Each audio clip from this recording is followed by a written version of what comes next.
All right, so how to figure out your why. And we talked about all that stuff and Billy's got the books, the two books, and hopefully you're starting to really implement those. And I had updated the web page for that to just go on Amazon and search for pillow headphones or pillow, earphones or whatever, just to look it up because sometimes the links I put in there become outdated. So now all you have to do is just kind of do the searching. So let's help you figure out your why. Like everyone's, what is your why? You hear the why. Simon Sinek. You just Google him on YouTube, and he's got a ton of great videos on your why. And here's the thing about the why is some people try to they don't do anything until they figure out their why. It's like, no, you figure out your why while you're working, while you're taking action. Okay. It's a progressive thing to understand, what's motivating you, right? So let's give you some ideas, some exercises for you to figure this out. And these things have always worked for me. Okay. So so the why is really important because your why's got to be big enough so that no matter what happens to you, you're always going to keep your eye on the prize. It's got to motivate you beyond emotion, right? You can be emotional about your why, but you never want to be emotional when you're trying to take action. The why is the reason for everything, but it should be the non-emotional reason that gets you to do everything, right? What I mean by non-emotional is that you don't do stuff based on you feeling like you're doing it. You're doing it because you have to do it. You're supposed to do it. You have no choice but to do it because it is what you're trying to accomplish, no matter how good or bad you feel. You could be sick, but you feel more sick because you're not doing what you need to do to make your why happen. Okay. Facts will not matter. The economy won't matter if your why is big enough for you to focus on. Okay. Doesn't matter what you're deficient in. You can say all kinds of stuff. I'm not good enough here. I don't have this there, or I don't have enough money to invest here, or I don't know anything about state planning. I don't know anything about IULs and retirement planning. That doesn't matter because if you want something bad enough, you are going to acquire the knowledge, acquire the skill, acquire the education, or do it. And you're surrounded by people that will support you. That's the thing. I'm sure you've heard this when the student is ready, the teacher appears, right? You just have to be ready. Okay. Someone will come into your life that will help you. So here's an exercise. Again, I'm going to, obviously send this out, but I want you to just get the gist of this. Okay. So here's what I want you to do. You can take notes now. Create a T graph. Okay. A T graph with the left side and the right side.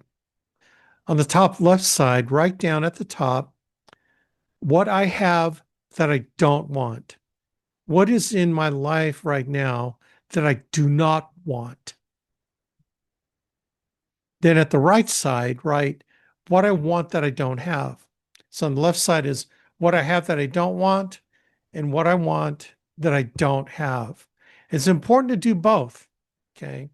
And there's a reason behind this. I'm going to explain it to you.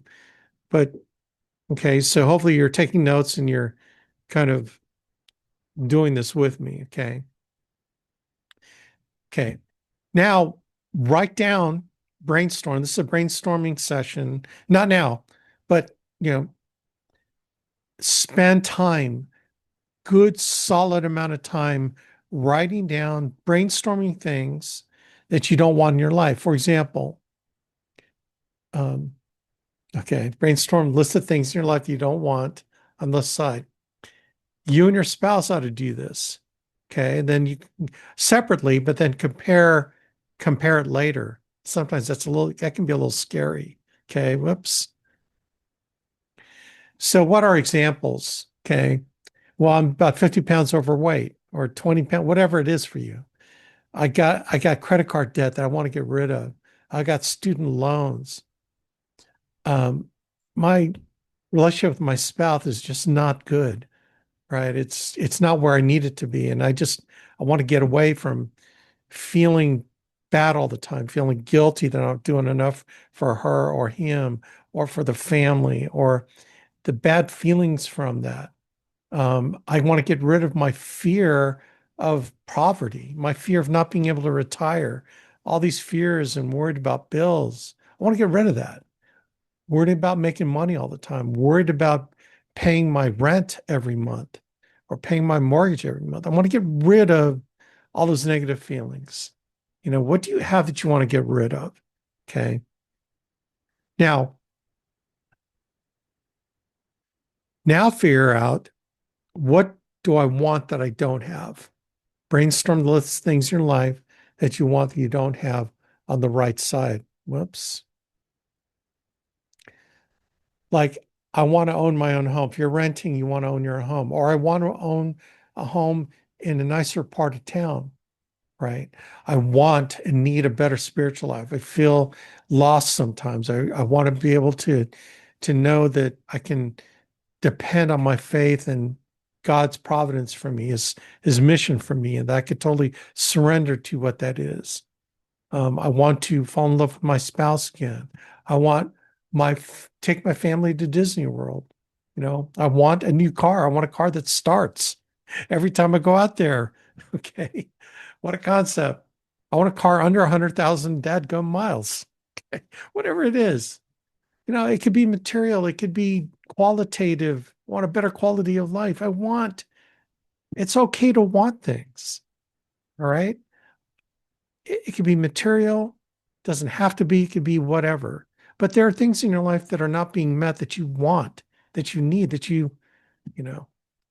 So, so now that you've got two lists, what I have that I don't want and what I want that I don't have,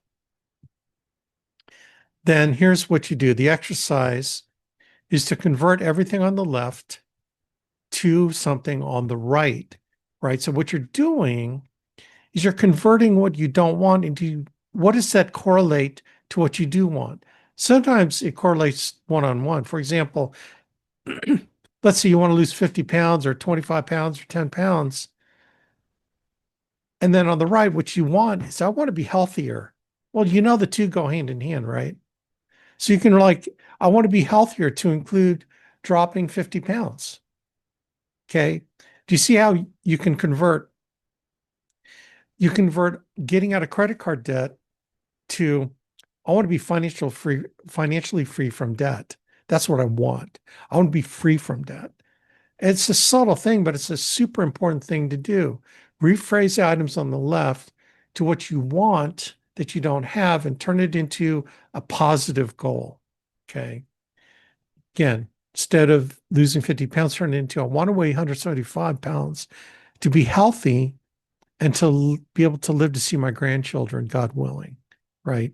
That's a positive thing that you're shooting for.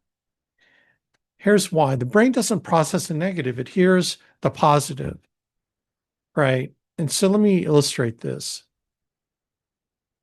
There's two aspects of motivation. This is really Anthony Robbins talks about this all the time. This is really an NLP thing as well. There's two types of motivation. There's the going away from motivation as the part of, I want to lose 50 pounds, right? And then there's the going towards motivation. Let's talk about the going away motivation. So the going away motivation is typically manifested by losing weight. So it's like, okay, I want to lose 50 pounds. I'm going to lose 50 pounds, lose 50 pounds, right? So you lose 10 pounds. Okay, I got to lose 40 more. You lose 10 more. I got to lose 30. I got to lose, all I got to do is lose 20. I got 10 more. Yay, hit my goal. Woohoo. But that's where everything stops. And let's say you maintain that for a while, but then all of a sudden, like me, you go buy a Dairy Queen and it's like, you know what? I've been at this weight. I'm feeling pretty good. Having a peanut butter parfait is not going to be any big deal, right? Then you have your peanut butter parfait, right? And then you're passing, you know, I'm not going to tell you all my guilty pleasures, so I'm not going to go there. But you go passing something else that you just think, oh, this is not going to, this is just a few calories. I'll work it off. All of a sudden you yo-yo backwards. How many of us have done that where we get to our goal, but then we never sustain where we're at and we go backwards, right? And the reason for that is that you're so motivated by getting away from the thing, but you don't have anything that sustains you after you've done the thing, right? You get away from it. I got to get away, get away, get away. But then you don't have anything that you're moving towards that will keep you sustained in what you're trying to accomplish. So the going towards is what you really need to sustain and to continue that improvement. So that's why instead of losing 50 pounds, change it to going towards strategy of achieving health, healthy weight, so you can sustain the result because it's now an emotional need. Now, this is the important aspect of this is it has to be an emotional need to become healthy. What can you tie this thing to emotionally for you that's going to be the healthy thing for you that will be, so that's why tie it to grandkids, seeing tie it to some healthy thing that has an emotional component to it. And that emotional component is what will keep you moving towards continuing to be healthy. And this is why you can maintain your weight because it's tied to a bigger, more important emotional goal for you. So you see the power of doing this is tremendous. Now, the next thing, once you've moved everything to the right side, this is actually this whiteboard here. This might have been like 2010, 2009. Because I remember doing this video, and this was on my old whiteboard in my old office, 2 offices ago, 3 offices ago. There's a lot of memories in this whiteboard right here, and this is one of them. When I did this actually live in a very kind of a rudimentary way, no sophistication to it at all. But then what you do with everything on the right-hand side now is assign a priority each of the things that would have the most impact in your life, the most emotional impact in your life, right? And you can see, yeah, okay, I'm looking at it right now. Yeah. So you start racking and stacking them of the things that, and you could have like 20 things. It could be 10, it could be 5 things, but you have it racked and stacked in the thing that'll have the most emotional impact in your life. And then you reorder the sequence from top to bottom, from top to bottom. So, so if you see in the picture that the column on the right is what I reordered it. So the middle column on the whiteboard is after I moved the stuff from the left to the right, and then I numbered them. You can see the numbers, and then I reordered them on the far right. So better spiritual life, for me, financial freedom, debt free, a better relationship with my spouse. I mean, it goes on, and it goes all the way down, right? And what you're going to find are the top ones, 1, 2, 3, or 4 are probably going to be the most important thing. If you worked on just those 3 things, imagine, or 4 things, imagine how better your life's going to be. It's probably 80% of your fulfillment and your happiness and joy will come by focusing on those, 3, 4, maybe 5 things that will have an 80, 90% impact in your life, right? This is a great exercise so you can kind of figure out what is it about what you want and need in your life. And the top ones should be your why, right? The top ones. Again, if you know your why, the facts don't count. See, you can handle hard stuff if you really focus on what you want and what you're moving towards, the life that you believe you deserve, the life that you will equip yourself with the skills and the abilities in order to get it. Because we're not all going to have the skills and abilities to get what it is we want, but we are motivated now to acquire those skills and abilities. And the thing is, even though those skills and abilities will come with, seemingly failed attempts, those failed attempts, because you have the why, become another step along the road of becoming successful. You're failing forward. And it's not failure because you're learning from it to move forward. That's how you learn skill. Beautiful thing about skills are it is learnable. Skills are learnable.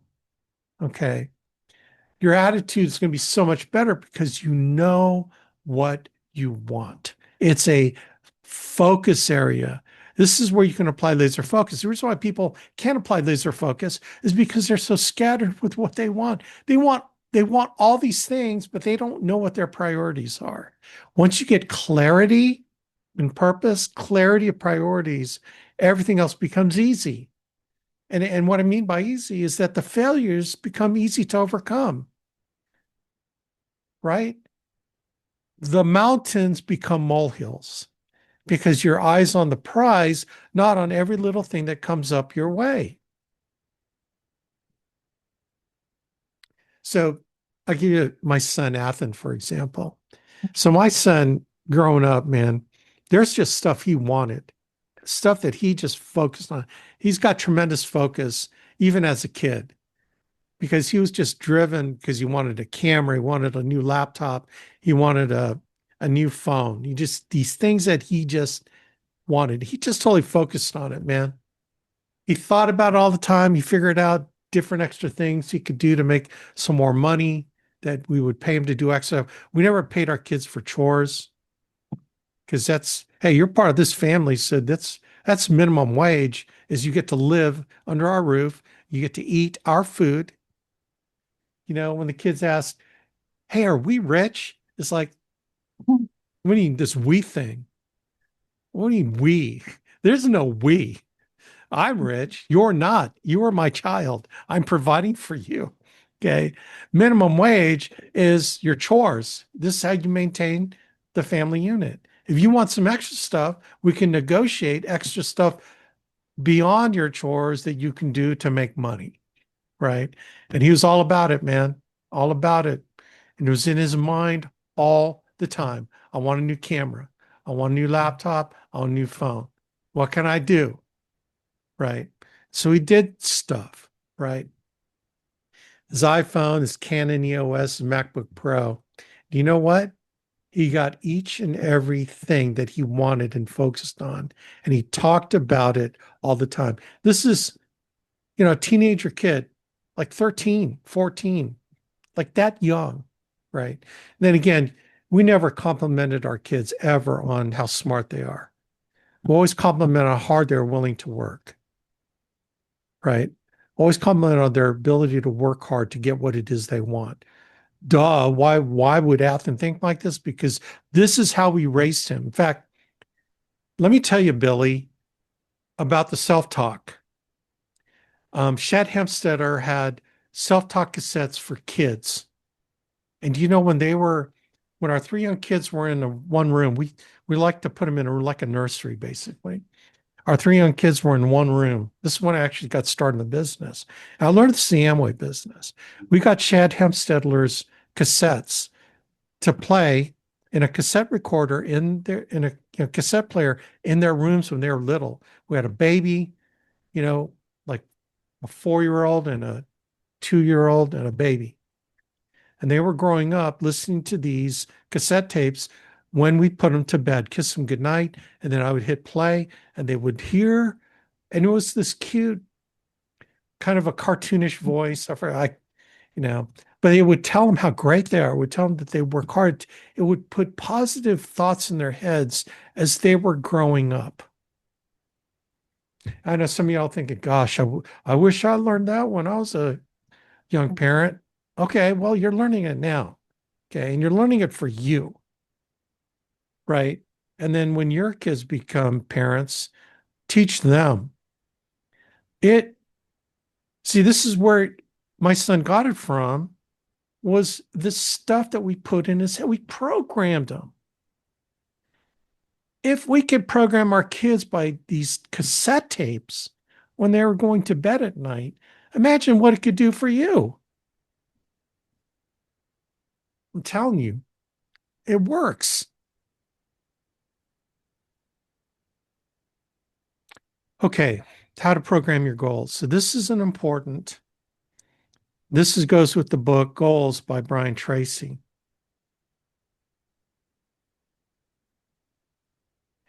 Get a spiral notebook. It could be anything. I like my favorite is steno notebooks for some reason. It's old school. So what I used to do is a 6x9 steno book with a spiral at the top. Okay. Then every morning, this comes out of the book Goals. So as you're reading Goals, you're going to read this stuff that Brian Tracy puts out. This again, the theme here is how to program your subconscious mind. So every morning, write down your top 10 to 15 goals that you want that will help you towards your why, accomplish what you want. Now, you do not look at what you wrote down yesterday morning. Because if the goal is emotionally important to you, you're going to just write it down off the bat. You're not going to have to think about it. And what you're going to end up doing is you're going to be thinking about the things that mean the most to you, and then you're going to end up just putting those goals down. This is why this is a great exercise. Every morning we get up, write them down. Every night, do the same thing, but without referring to what you wrote down any time before. So in the morning and then at night. Again, it's funny. I don't even know what the next bullet is, but I just said it. You're going to start writing things that are so funny. I'm glad that stuff's in my brain still, because I'm kind of flying blind on this thing. Of course, I put it together, 10, 15 years ago, but you're going to write down the things that mean the most to you. And you know what? Here's what's interesting. The interesting about doing this exercise is some of your goals are going to change because it's not going to feel the same. What you're going to find, I know this is for me, is that, do I really want this? I'm writing it down because I felt like everyone else had a goal like this. And you find out, you know what? That's someone else's goal. That's not mine. I hear it all the time on TWC Alliance calls, and that's not mine. I don't have an emotional connection to it. Great. You have permission to not write that down anymore. But the things that come to your head at the top of your head all the time becomes the things that you want and need. Okay, does that make sense? I hope that makes sense. Some of your goals will change, and it's a welcome thing to change some of your goals. How to write your goals down. So this goes into how to do it. So follow the rule of PPP, positive, present, and personal. Positive, present, and personal. Personal. You are the only one that can refer to yourself as I. So phrase your goal as I. Okay. I earned 2,500 a week, 2014. Wow. So this is like 12 plus years ago, man. I earned 2,500 a week by December 2026. I booked 15 appointments a week. I dial $250 a week. I counsel upline with, I'm trying to read this. I live in a 8,000 square foot home by 3, by March 3rd, 2026, whatever. Okay. I mean, it's yours, right? Do it in the present tense, like it's happening now. Positive, phrase it in a going towards motivation. It's not like I'm getting out of, well, I guess it is a positive. I'm debt free by, I'm paying all my credit cards off by this, whatever. Okay. Example, I earned 2,500 a week by December 2020. Okay, I updated it on the slide, not in the picture. Then I want 3 actions that'll help me achieve that goal. The 3 actions to get me to 2,500 a week by December 2026 is I book 15 appointments a week. I dial $250 a week. I counsel my upline mentor every week. What three actions will help me get that goal? Okay. And just you write it down every time. Every time you write down what your goal is in the present tense, right? What are the three things that help me get there? So guess what? Your brain, you start programming your brain to doing those things every week, like setting up a time to talk to me every week, right? It's really a strange thing because what happens is you feel a pull to do these things. You're sitting and you're on Facebook, but you got this nagging thing in your head that says, Dadgummit, I need to dial. I've only booked 10 appointments. I got five more to go. You're not going to do anything. The thing that you're not doing is going to become the thing that you do to get there. You're going to just feel like there's something nagging at you. It's I can't explain it. It's a marvelous thing. It's a beautiful thing. You're going to see how your subconscious works. Man, your subconscious is a powerful thing. I'm telling you. So, how do you activate your faith? Faith without works is dead. Work without faith is dead as well. Okay. You activate your faith by your works. See, your subconscious doesn't know what is true and what is not. Whatever you tell it, it believes it to be true. Your subconscious, let me say it again, your subconscious does not know what is true and what is not true. It will only believe what you tell it, what you program it in your head. And then what it does is it moves the world around you to make that true because it wants to be congruent with your reality. This is how you change your world. This is how you formulate the world that you live in. Okay, there you go. I keep saying the stuff that I'm going to say. Oh man, I'm so glad I'm still consistent with this stuff. It just shows you how I think, and how I think's been formed decades ago by my mentors, by Andy Albright, and all the books I've read. The world will conform to what is held in your mind. What you believe and have faith in will happen when you program it in your mind, which will move you to do what you need to do. And the circumstances and people will come into your life that will help you make it happen.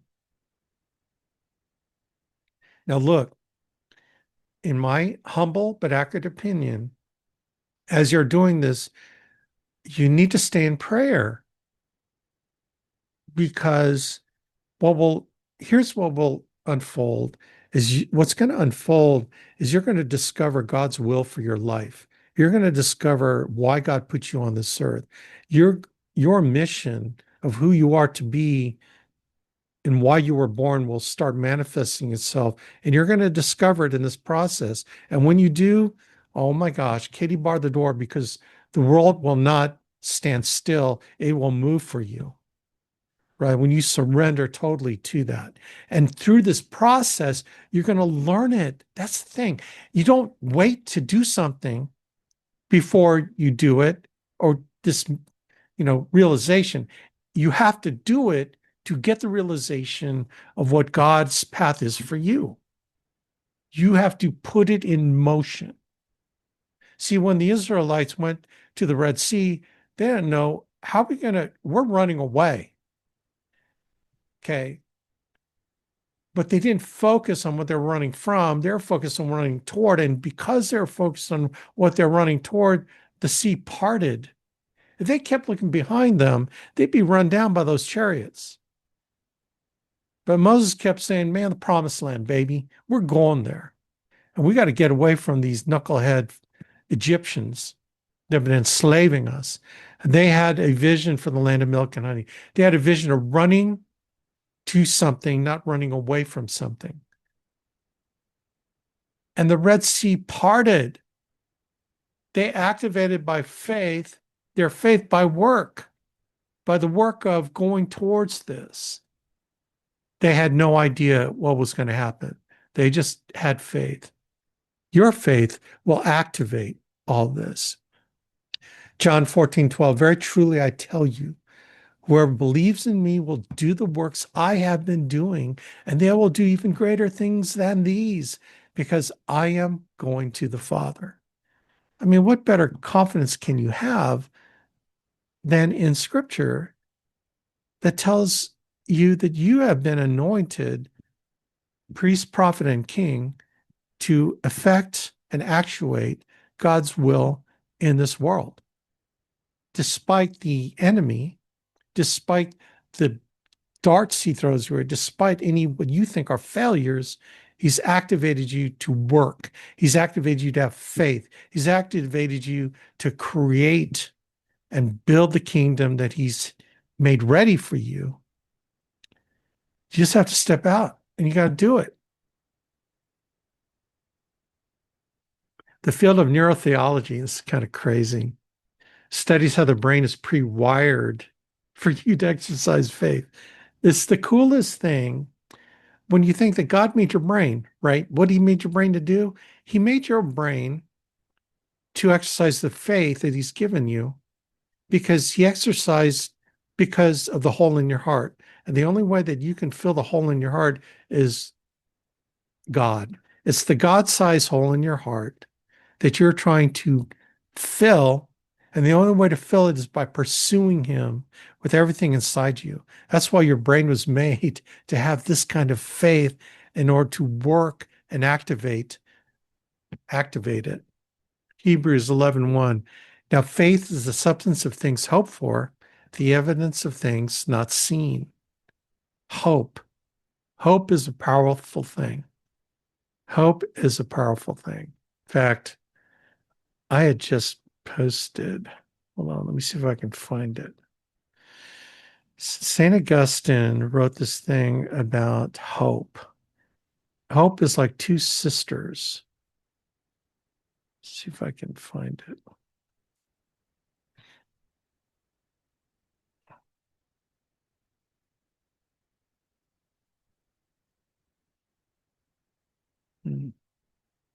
Okay. Hope has two beautiful daughters. Their names are anger and courage. Anger at the way things are, and courage to see that they do not remain as they are. Okay, I'm going to say it again. This is St. Augustine of Hippo. Actually, yeah. Hope has two beautiful daughters. Their names are anger and courage. Anger at the way things are, and courage to see that they do not remain as they are.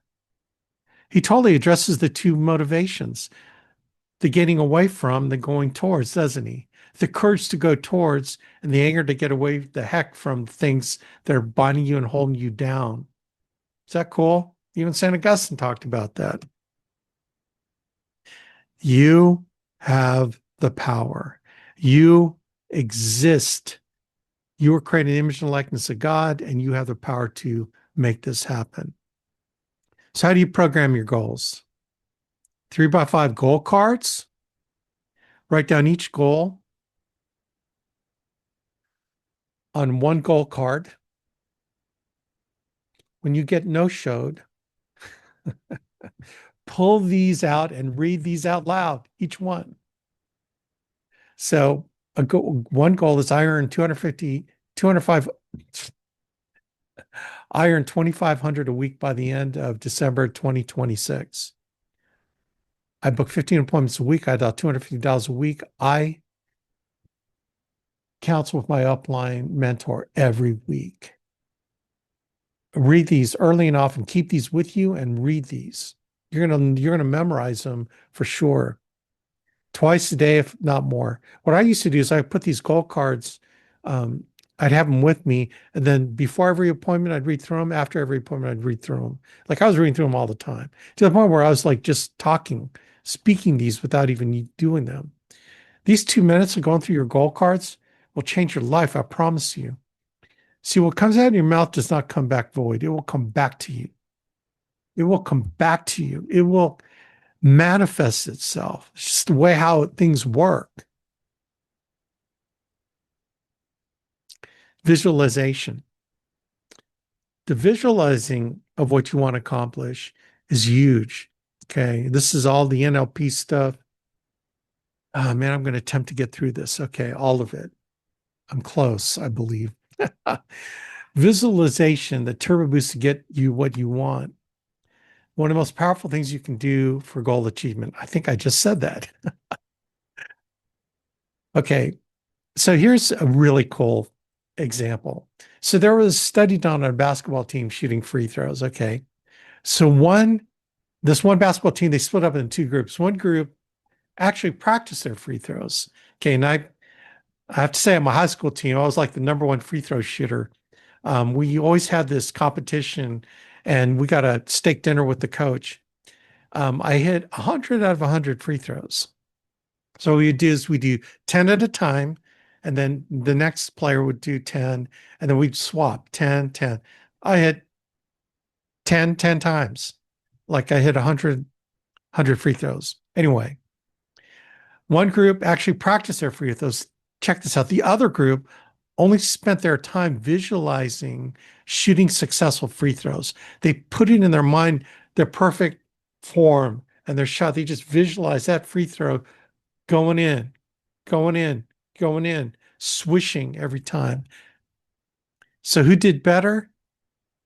Obviously, the team that visualized successful free throws. Is that crazy? You would think that the skill, practicing the skill, but it's mental, man. And how many times have you heard it? Golf is mental.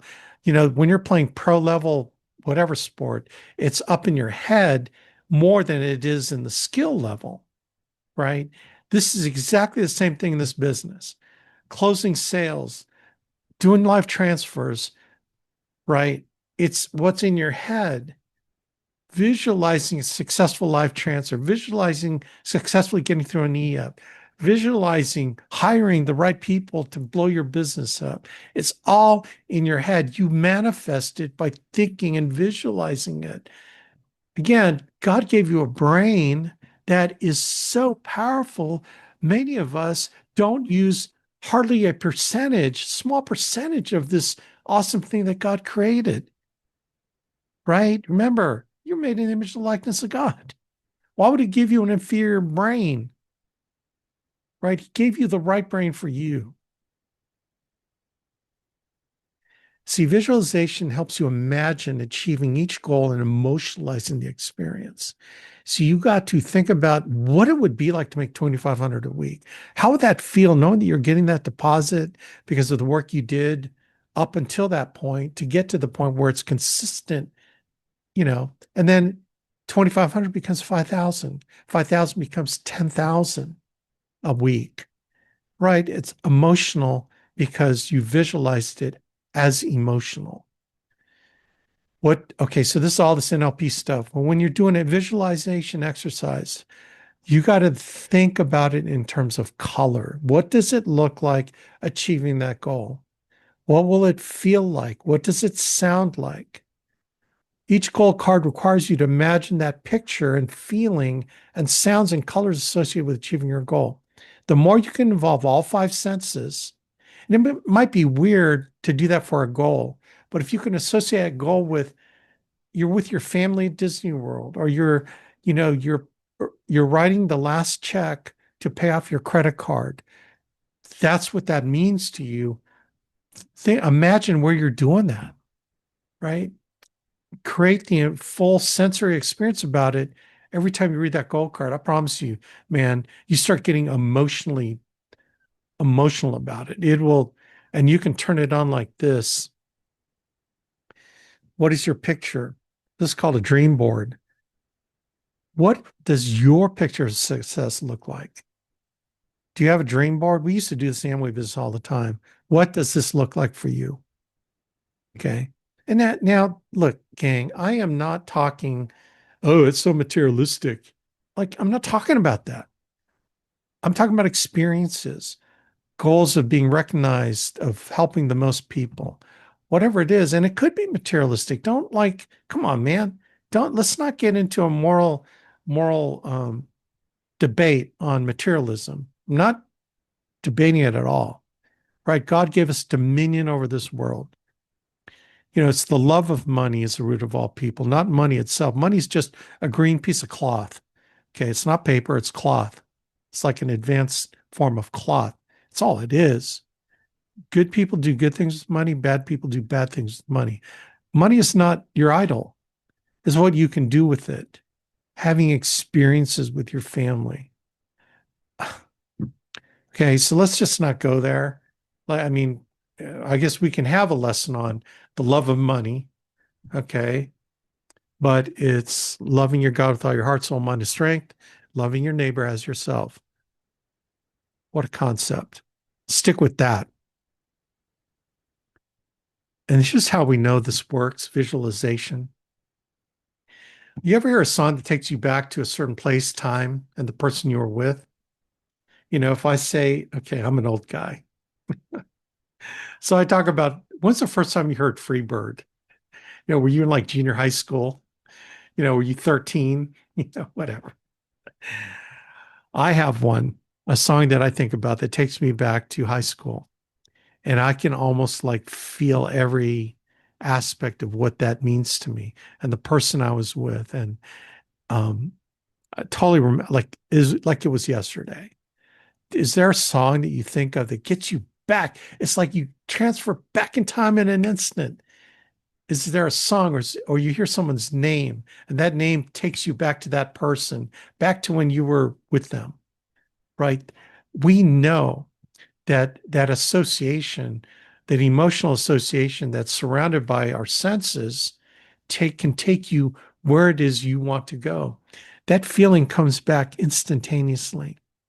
So here's what happens when you visualize in advance as if it happened, it turbo boosts achieving your goals. So you're thinking in advance, you know, when you're getting recognized on stage as becoming a new agency manager and you're getting that ring and you punch that ring out there with Andy and Jane Albright and they're taking pictures of you and you have your spouse with you, your spouse gets that ring too, and all four of you are punching out that ring in front of the cameras on stage at national convention and the people cheering for you and the feeling of achievement of walking on stage. And you've been anticipating this all this time because you get to wear the agency manager ring and the cheering and the sight and the smell and it just gets you all fired up, right? You're thinking about it in advance. So what are you going to do now? Start it now. So a year from now, you can come up to me and tell me exactly how this has changed your life.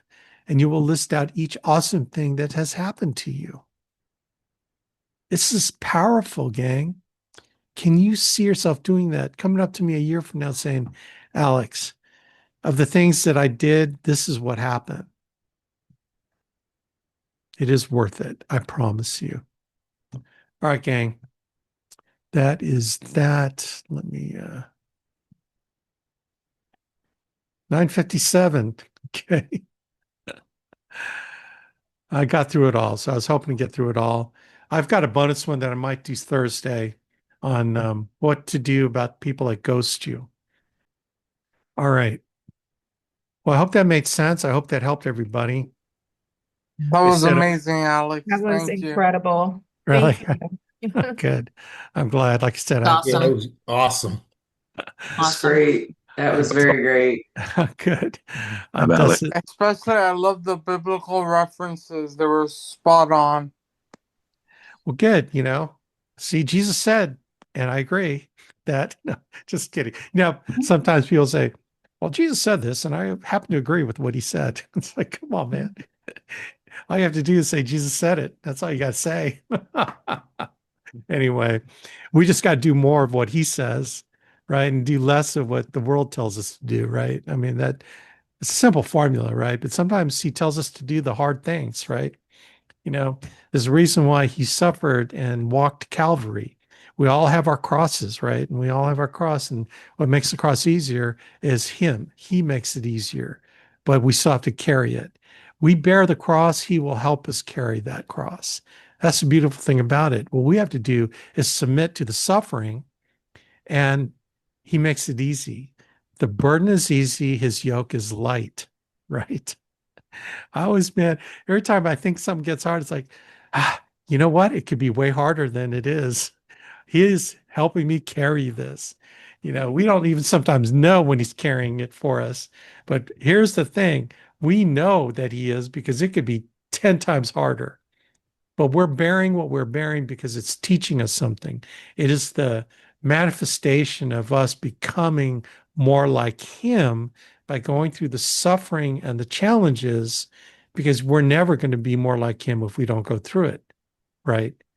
Right. So anyway, that's a little bit of stuff, but hopefully it'll help you guys. God bless, man. Let's rock and roll. Let's make this thing happen. Do these things. I promise your life will change. I promise you. Keep it in your mind. Write those goals down every day. Do all these things. It's a formula, gang. So anyway, thanks everybody. God bless. Hope it helped. See ya. Thank Bye. you.